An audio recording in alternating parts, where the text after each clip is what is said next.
Shalom. Vamos para mais um período aí de momento aqui de aprendizagem da teologia do Antigo Testamento. Tá? Hoje eu vou destacar a questão da revelação de Deus na história. Então, desde já podemos afirmar que a revelação no Antigo Testamento ela é principalmente histórica. É histórica nos seguintes sentidos, tá? Primeiro sentido dessa revelação histórica, que Deus revelou-se em eventos e no ambiente da história do Antigo Testamento. Além de ser um livro que é a revelação de Deus, traz também uma história do povo, da formação do povo de Israel e os desdobramentos da formação desse povo em meio a outras nações, né, que foram contemporâneos aí dos israelitas. No meio disso, nós temos o quê? Um ambiente e os eventos que ocorreram no Antigo Testamento, todos eles são históricos, tá? Se você pegar as invasões dos povos do mar, aconteceu. O reinado de Davi entrou para a história, de Salomão está na história, o Império Egito, na Antiguidade, está na história e tem uma relação com a história de Israel. Os impérios mesopotâmicos, sumerianos, acadianos, os gutianos, os sírios, os ixos. Então, a história desse povo está intimamente relacionada também com a história de Israel. Embora a história de Israel no Antigo Testamento tem como objetivo a revelar quem é Deus, tá? Diferentemente de outras histórias que vai narrar a história de reis, de faraós, de líderes e suas guerras, assim como eram feitas as histórias, eram contadas as histórias, escritas as histórias na Antiguidade. Então, o ambiente do Antigo Testamento é um ambiente dentro da história, uma história específica em um contexto específico. Segundo, os eventos, experiências, encontros reveladores ocorreram num longo período. Então, em se tratar de data, de cronologia, é muito difícil a gente tentar determinar com exata precisão quando é que viveram Abraão, Isaac, Jacó, José, Moisés. É muito difícil a gente especificar qual data é, tá? Então, muitas pessoas que trabalham aí com essa questão da cronologia trazem datas diferentes para esses personagens históricos aí da antiguidade. Mas eles existiram, né? Nós temos evidências históricas e arqueológicas da existência de Abraão, né? Da existência de Davi, muito embora nós não temos a de Moisés, mas vários outros personagens da Bíblia, todos eles existiram. E eles escreveram, alguns desses que foram escritores, escreveram de acordo com o longo período que os cercavam, no longo período que eles estavam vivendo. Então, existe uma história de Israel, existe uma história paralela à história de Israel, que aí é consagrada aí pelos achados arqueológicos aí no mundo secular. O conhecimento de Deus no Antigo Testamento deve ser um conhecimento mediado, porque Deus é apresentado no Antigo Testamento como fogo consumidor. Ninguém pode ver a Deus e viver, como diz lá em Êxodo 33, 20. Êxodo 33, 20.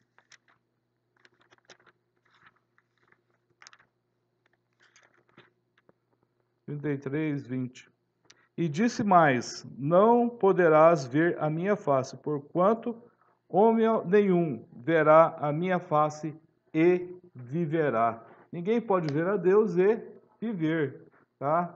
Então, o conhecimento que a gente tem de Deus, ele vai ser mediado, tal como da mesma forma que eu expliquei sobre a epifania, teofania, outras manifestações, palavras hebraicas que demonstram a revelação de Deus, como kabod, que significa glória, panim, que significa face, Shem, que significa nome.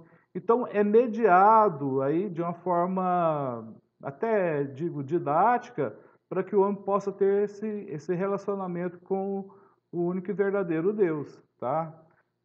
Deus existe em um nível, Deus existe em um nível, tá? Se é que podemos dizer que Deus tem um nível, mas Deus existe em um nível. E os seres humanos existem em outro nível, no nível inferior ao de Deus. Tá? Então, como o superior vai se manifestar, vai se revelar a esse nível inferior? Aí ele vai utilizar de meios que esse nível inferior possa ter condições de compreendê-lo. Tá? O Jó, no seu livro, reconheceu esse abismo existente entre Deus e a humanidade e pediu um árbitro para transpô-lo. Olha só o que ele diz lá em Jó 9, capítulo 9, verso 33. Jó, capítulo 9, verso 33.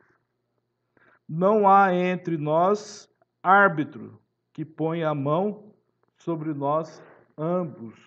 Tá? Não há entre nós árbitro que ponha a mão sobre nós ambos. Quer dizer, não existe um abismo entre nós e ele.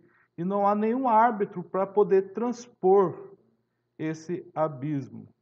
O modo de transpor o abismo entre Deus e as pessoas é mediar a revelação por meios históricos, tá? Então, uma estratégia ou uma forma de chegar, se aproximar, ter o conhecimento de Deus para a comunhão, é pelos aspectos, pelos acontecimentos históricos. O filósofo Kierkegaard considerou um paradoxo a ideia de que a revelação bíblica é histórica, pois a revelação é uma visão do eterno, de um Deus que é imutável, divino, mas a história é humana, tá? A história é feita por mim e por você. A história é feita por agentes humanos. Pessoas foram feitas por pessoas como nós, viveram no período anterior ao nosso, né? Nós, quando deixarmos de existir, outras pessoas virão, nós entraremos pela história. Alguns com uma história escrita, que fizeram grandes feitos, e outros com uma história significativa também. O ato de fazer a história, o ato de entender a história, o acontecimento histórico, é uma ação do homem no tempo, é uma ação humana, é uma ação da sociedade, das relações humanas, e cada período essa sociedade vai reproduzindo ou produzindo ou formando homens de acordo com as suas especificidades. E essa história é o quê? Ela é mudável, você muda. Essa história dá para mudar. Consegue-se. Ninguém está determinado a ser um ladrão, ele só é se ele quiser. Ninguém está determinado a ser um homicida, ele é se ele desejar. Tá? Ninguém é obrigado a ter uma história horrível. Ninguém está aí impondo um estilo de vida fora dos trâmites legais para nenhum ser vivo. Né? Você pode fazer a sua história. Tá? Então, se ela é humana, ela é passível de erros, ela é passível de falhas, ela é passível de mudança. Tá? Não é a história de Deus a que está errado ou mudando. É a história humana, é a sociedade humana, que não está assim, em nenhum momento está parada, está estanque. Ela está se transformando diariamente. Ou se está se transformando por bem ou por mal. Eu entendo que a história tem momentos de avanço de progresso e tem momentos de retrocesso, tá? Então, isso aí acontece e se você pegar os manuais de história, dos livros didáticos ou os paradidáticos aí de história, os historiadores vão revelar essas questões de avanços e retrocessos na história humana. Na história de Deus, ou Deus se revelando nessa história com avanços e retrocessos, prejudica a revelação que o homem vai ter dele? Não, porque não é Deus que está mudando. Não é Deus que está que está fazendo as coisas mudarem a nível de homem. Quem muda é o próprio homem. Deus continua imutável. O que Deus vai fazer é pegar essa história humana para que ela sirva como mediadora da revelação dele em relação ao homem. E essa mediação está ligada ao tempo, ao tempo de existência ou tempo histórico. Em anos recentes, o conceito de revelação como história tem sido cada vez mais atacado. O James Barr predisse que virá um tempo em que o conceito não será muito claro nem muito útil, porque o conceito de fato tem problemas. O conceito de fato, o conceito que eu estou falando aqui de história, de fato tem problemas. Não há uma unanimidade nem teórica, nem metodológica para fazer as interpretações históricas. Então, você tem vários vieses, você tem várias interpretações. Então, se o conceito tem possibilidade de ser verdadeiro dentro de várias interpretações, o James Barr disse assim, então isso passa a ser um problema. Né? Então, e eu concordo com o James Barr, porque de fato isso vai ser um problema no que diz respeito à teologia. Vai haver uma falta de comunicação, que aí nem historiadores, cientistas sociais aceitam o papel da teologia, porque a teologia vai apresentar um Deus imutável, tá? No decorrer da história. Quando que os teólogos afirmam que quem muda não é Deus, quem muda é o homem. Ele tem sido unilateral, no sentido de não dar lugar à revelação pela natureza, pela sabedoria ou palavra. Tem sido, o James Barr, ambíguo, no sentido de que o termo história pode ser e é usado de muitas maneiras e de diferentes formas, com teóricos de várias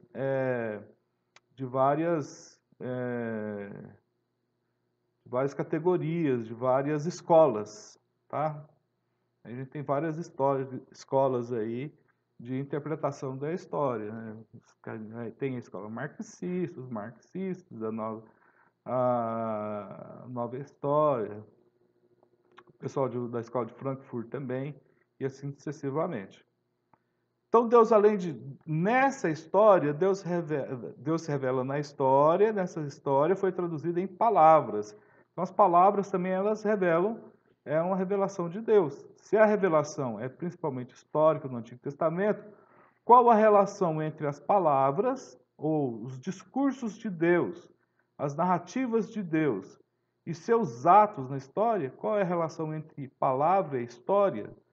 No Antigo Testamento, as palavras ocupam um lugar de destaque como um meio divino de comunicação com o seu povo. Deus se manifestou por meio de palavras, tá? Você pode pegar o Antigo Testamento e Deus disse, Deus falou. E ele falou palavras. Na criação, a criação, o único instrumento utilizado são palavras do ato criativo divino que está lá no Gênesis capítulo 1, tá? Então, só que essas palavras têm um destaque como meio divino de comunicação com o seu povo. Então, no chamado de Abraão, foi feito por meio da palavra de Deus, a palavra. Os 10 mandamentos são as 10, em hebraico, são as 10 palavras. Quando Moisés foi vocacionado para libertar o povo de Israel da escravidão no Egito foi chamado por palavras. O Isaías foi chamado por meio da palavra. O Jeremias por meio da palavra. Então, todos os vocacionados, chamados para serem profetas, líderes na história do Antigo Testamento, o meio de comunicação foi a palavra. Então, a palavra é um meio que Deus usou na antiguidade para se revelar ao homem. O Edmund Jacob disse que o fato de que Deus se revela por palavras é uma verdade confirmada em cada livro do Antigo Testamento. Koamá Adonai, assim diz o Senhor, são palavras. Entendemos que os profetas foram profetas visionários, tá? Eles tinham visões e relatavam essas visões à sociedade em que eles estavam inseridos aí no seu tempo e espaço geográfico. Mas eles traduziam essas visões dadas por Deus por meio da palavra, como tendo uma autoridade divina para comunicar a vontade de Deus aos homens. Então, as palavras, as palavras são uma verdade confirmada em cada livro do Antigo Testamento. Os profetas verdadeiros, porque também tinha os falsos profetas, igual tem hoje. Mesma coisa. Os profetas verdadeiros também falavam a palavra de Deus, mas a diferença entre a palavra profética e as 10 palavras, que são os 10 mandamentos, era que as 10 palavras, os 10 mandamentos, têm um valor permanente para todas as gerações, enquanto a palavra do profeta não tem aplicação após o seu cumprimento. Então, a palavra de Deus tem um valor permanente para todas as gerações. Já a palavra do profeta, ela só ficou circunscrita ao seu tempo de existência. Tá? O Klaus Westermann vai distinguir 3 tipos de palavras no Antigo Testamento. Então, primeira característica que o Westermann apresenta: anúncio ou proclamação, ou de salvação ou de julgamento. Então, é a primeira distinção da palavra proferida por Deus. Ele anuncia ou proclama a salvação ou o julgamento. Segundo, essa palavra pode ser também de instrução ou de diretriz, tá?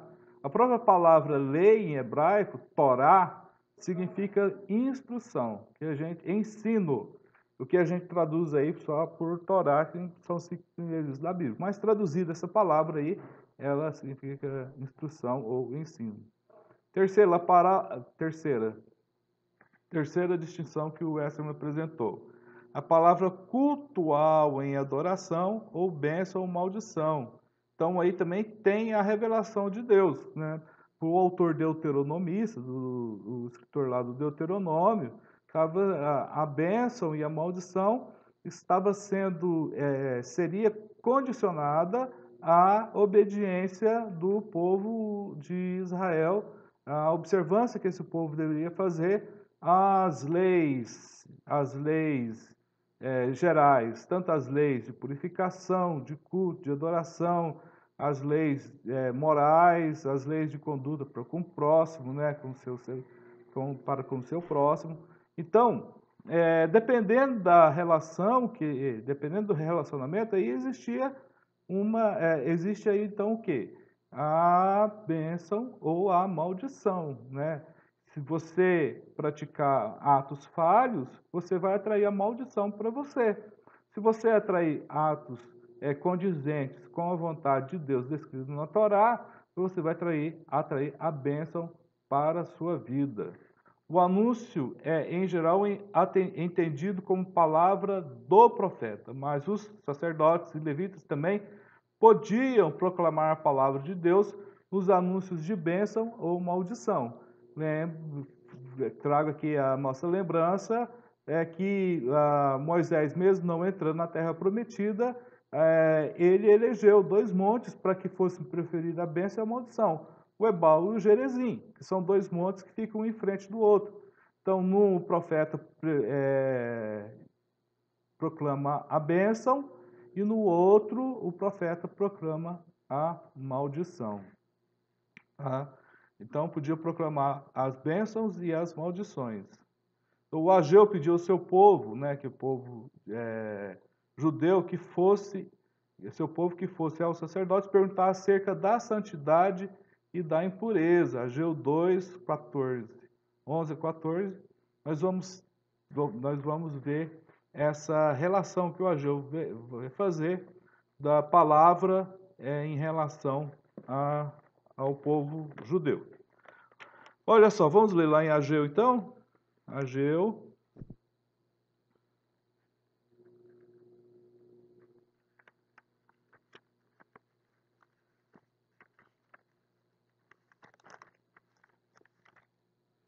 Ageu 2, 11 e 14. Assim diz o Senhor dos Exércitos: pergunta agora ao sacerdote acerca da lei, dizendo: se alguém leva carne santa na aba do seu vestido, e com a sua aba tocar no pão, ou no guisado, ou no vinho, ou no azeite, ou em qualquer outro mantimento, ficará este santificado. Ficará este santificado? E o sacerdote respondendo dizia: não, assim diz o Senhor. Assim disse Ageu: se alguém que se tinha tornado impuro pelo contato com um corpo morto, tocar algum dessas coisas, ficará isso imundo? E os sacerdotes respondendo diziam: ficará imunda. Então respondeu Ageu e disse: assim é este povo, assim é esta nação, diante do meu rosto, diz o Senhor. E assim é toda a obra das suas mãos, e tudo o que ali oferecem é imundo.